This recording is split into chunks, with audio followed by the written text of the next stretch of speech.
Olá! Você já parou para pensar sobre a relação entre masculinidade tóxica e saúde mental?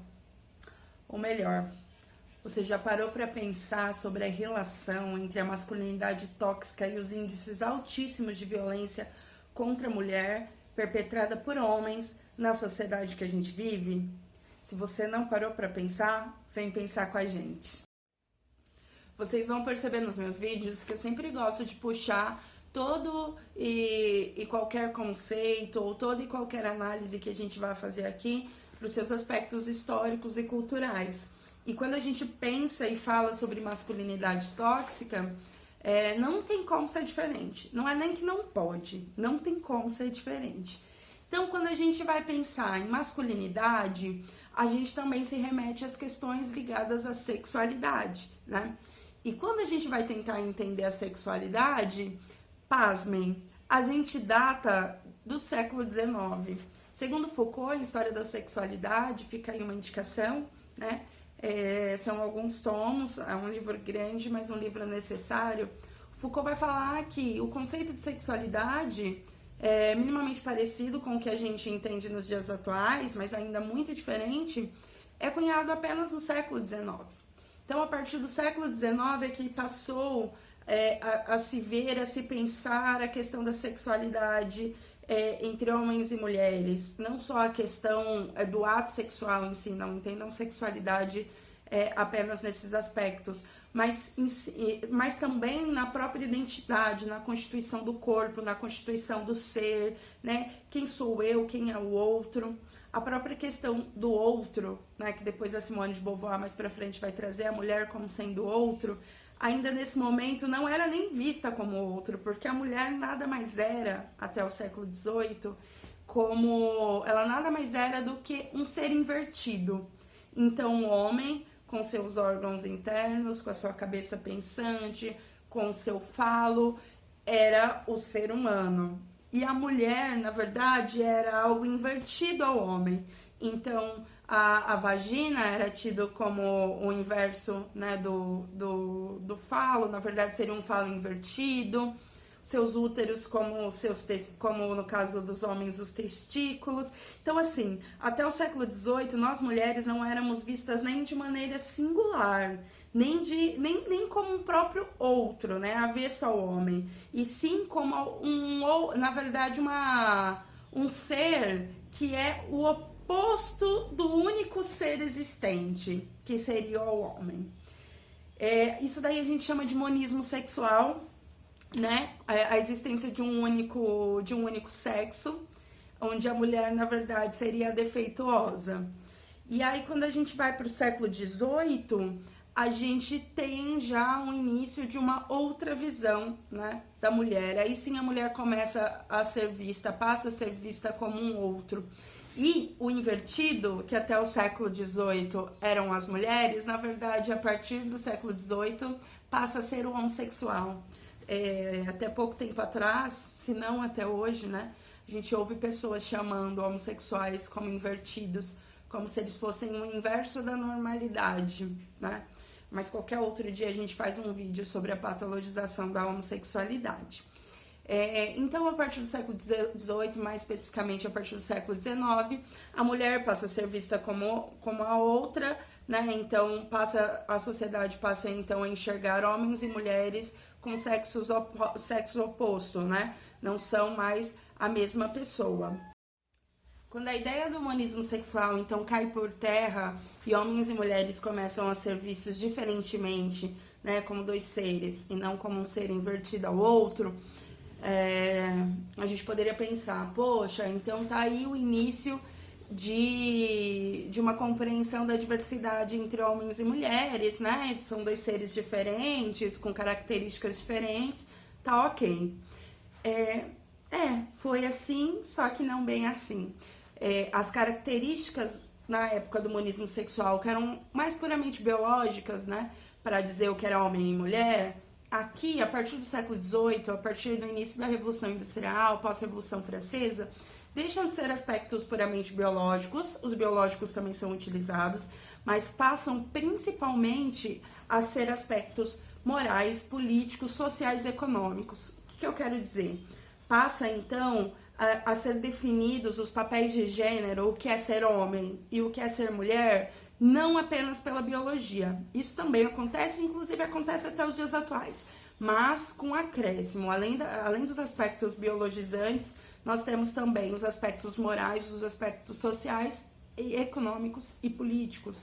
Exemplo disso, com a Revolução Industrial, a gente vê, né, que as mulheres, no início, ficaram mais restritas ao espaço doméstico, porque era função das mulheres para atender as demandas do capitalismo, o sistema nascente, né, era a função que essas mulheres procriassem.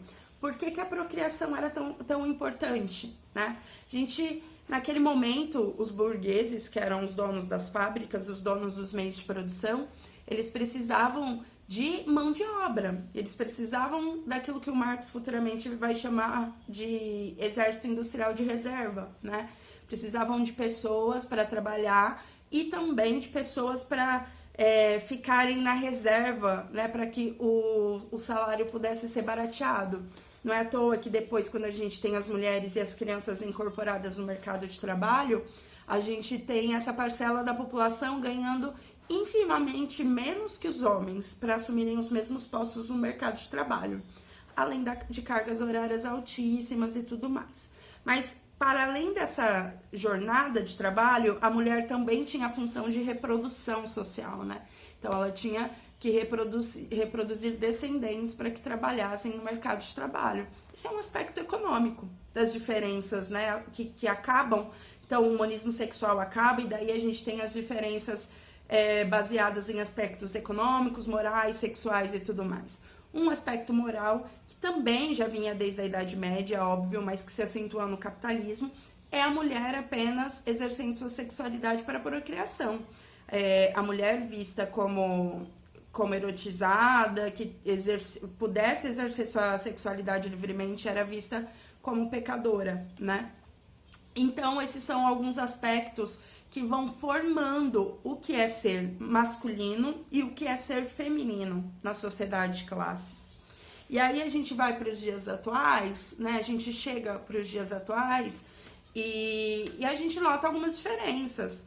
Eu acho que um marco importante são 3 coisas que eu acho que a gente poderia pensar como um marco importante. Na verdade, não existe um único. Pós Primeira e Segunda Guerra Mundial, há uma necessidade extrema que as mulheres ocupem o mercado de trabalho, porque os homens foram lutar na guerra e tudo mais, né? Alguns países ficaram basicamente sem mão de obra masculina. E as mulheres ocuparam esses postos e ocuparam muito bem. Ou seja, aqueles trabalhos tidos como historicamente masculinos, num momento de necessidade, de crise do capital, as mulheres ocuparam e ocuparam muito bem. Então, quando essas mulheres ocupam esses postos de trabalho, quando essas mulheres se deparam com as injustiças sofridas por elas, né? Porque elas estão lá trabalhando, depois os homens voltam, aqueles que não morreram da guerra, elas são ou mandadas de volta para o lar, ou então continuam no trabalho, mas com salários super baixos. Quando elas se dão conta da opressão histórica e da exploração histórica em que elas estão inseridas, essas mulheres começam a reivindicar seus direitos. Isso daí é pauta para um próximo vídeo, eu acho que vai ser o nosso próximo vídeo, que eu vou falar sobre a história do feminismo, mas aqui para situar o feminismo nesse momento, né? Feminismo de primeira e segunda onda, então a gente pega o de primeira onda antes da Primeira Guerra Mundial e o de segunda onda durante e pós-Segunda Guerra Mundial, mas esse feminismo ajudou, na verdade, foi um dos grandes impulsionadores desse questionamento das mulheres em relação à masculinidade hegemônica até então, que seria: por que os homens podem isso? Por que os homens trabalham e ganham isso e a gente ganha muito menos? Por que os homens podem ocupar os espaços públicos e a gente não? Por que os homens podem votar e escolher nossos representantes e eu não posso? Isso daí dá origem à primeira onda do movimento feminista, que são as sufragistas, um filme que eu indico muito bacana também. E aí, então, né, a gente pode situar uma crise da masculinidade hegemônica até então, principalmente pós Segunda Guerra Mundial. As mulheres começam a lutar pelos seus direitos, elas conseguem alguns direitos, principalmente o direito ao voto, futuramente o direito ao divórcio, né? Elas conseguem direito à creche, conseguem vários direitos, assim, no decorrer das décadas, entre outros direitos que foram lutados e seguem sendo lutados até os dias atuais, que não foram atingidos, como o direito ao aborto, né? O aborto seguro e legal, como o direito de ganhar o mesmo valor para exercer a mesma função que o homem no mercado de trabalho. Não sei se vocês sabem, as mulheres chegam a ganhar menos de 35% a menos, chegam a ganhar até 35% a menos que o homem para exercer a mesma função no mercado de trabalho. Se for mulher negra, esse valor sobe, né? Chega a mais de 60%. Então, outras coisas ainda estão sendo reivindicadas, lutadas e enfrentadas. E eu acho que a principal delas, que tem muito a ver com o tema do nosso vídeo, é o fato de não morrer pelo simples fato de ser mulher, ou seja, a luta contra o feminicídio, a luta por não ser tiradas nossas vidas pelo fato de sermos mulheres. E eu acho que esse tema, que essa bandeira do feminismo tem tudo a ver com o tema de masculinidade tóxica. Não que os outros não tenham, mas pensar por que os nossos homens matam e por que os nossos homens matam cada vez mais tem tudo a ver com masculinidade tóxica.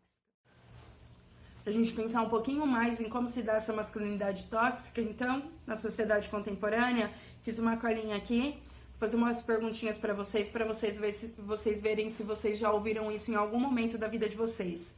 Ou se vocês já reproduziram fala como essas, né?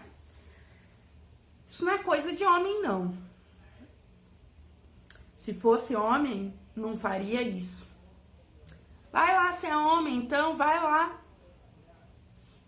Engole esse choro, mariquinha. Homem que é homem não chora. É o homem que manda aqui nessa casa. Bebe que nem homem, rapaz. Tá parecendo mulherzinha. Ah, que nada, mano. Ela tá fazendo charme. Tá dizendo não, é só pra fazer joguinho. Vai lá que ela quer sim. Mano, você viu a roupa daquela menina, aquele short colado na balada?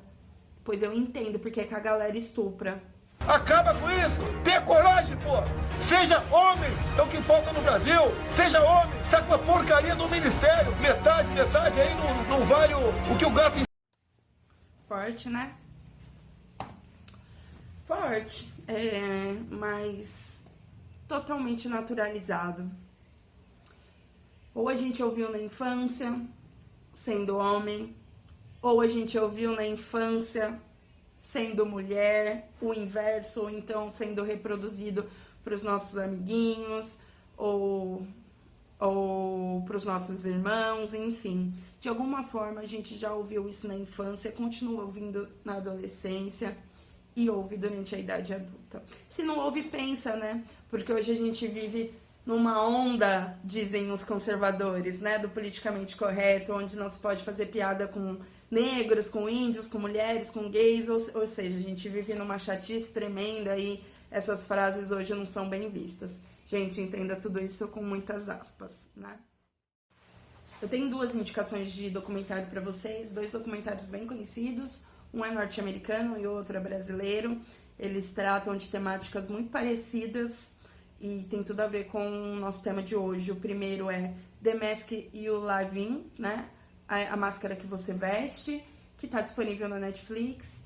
É um documentário mostrando as máscaras vestidas à força nos nossos meninos, nos mais variados períodos da vida deles, seja na infância, seja na adolescência, seja na vida adulta. E os efeitos danosos, os efeitos desastrosos dessas máscaras da masculinidade tóxica nessas crianças. Eu acho que ao pensar em falar sobre masculinidade tóxica, o que é mais necessário é a gente entender o quanto isso não é só danoso às nossas mulheres. Sim, as nossas mulheres morrem. Sim, as nossas mulheres são violentadas.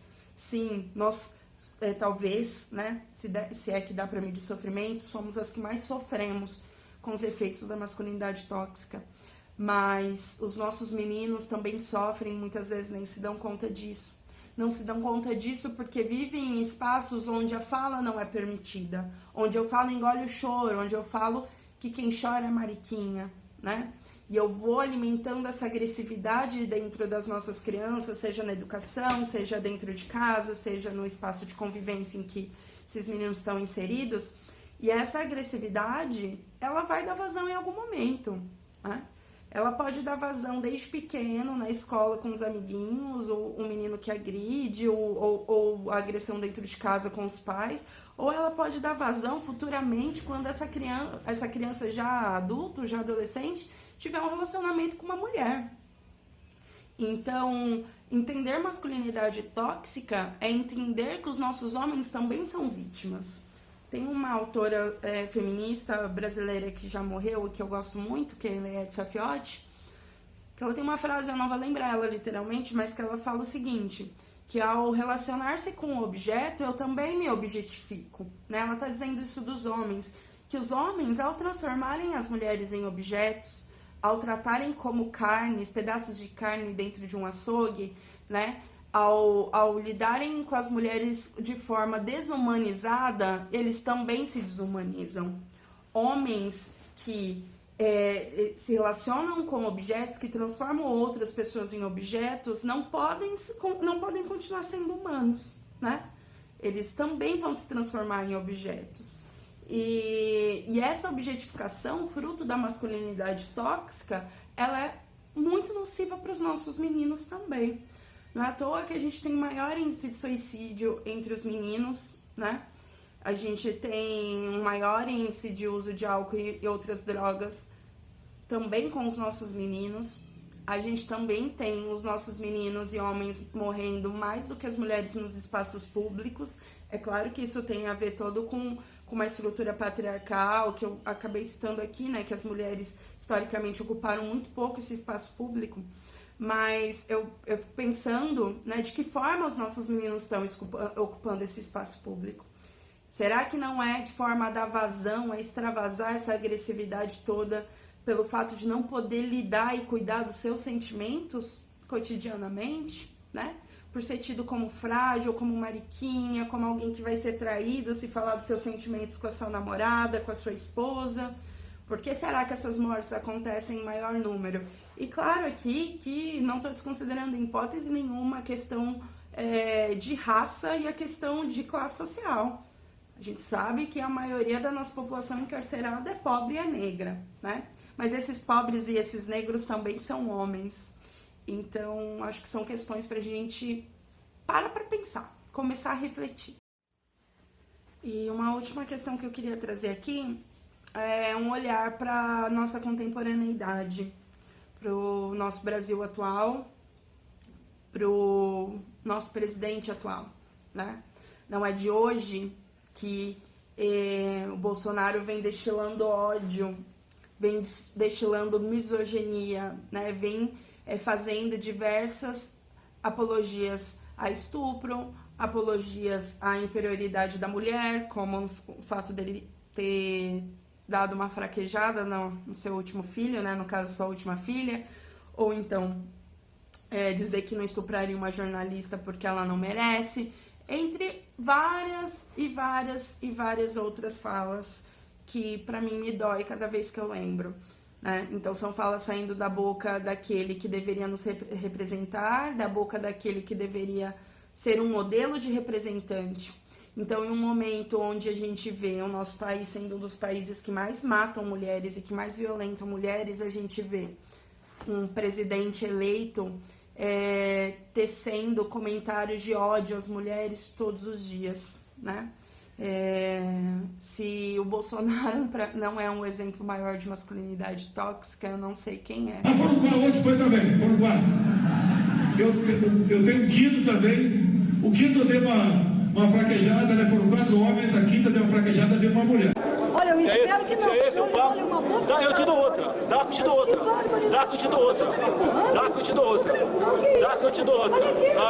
Dá que eu te dou outra. O que é isso? Mas o que é isso? Você me chamou de estuprador? Você me chamou de estuprador? Você é uma imoral. Tá, vagabunda?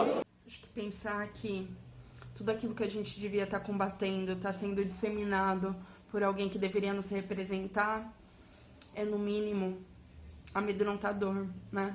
Mas Acho que parar para pensar nessas questões é o mínimo que a gente pode fazer também, porque quando a gente para pensar naquilo que não é natural, ou quando a gente para desnaturalizar aquilo que querem nos fazer entender como natural, é quando a gente cria forças para poder enfrentar o status quo, né? É onde a gente cria forças para que essa história não se repita, né? Para que a gente, de novo, não eleja alguém que acha que pode falar o que ele quiser, que ele acha que pode pegar na mão de criança e fazer arminha, incentivar uma criança desde cedo.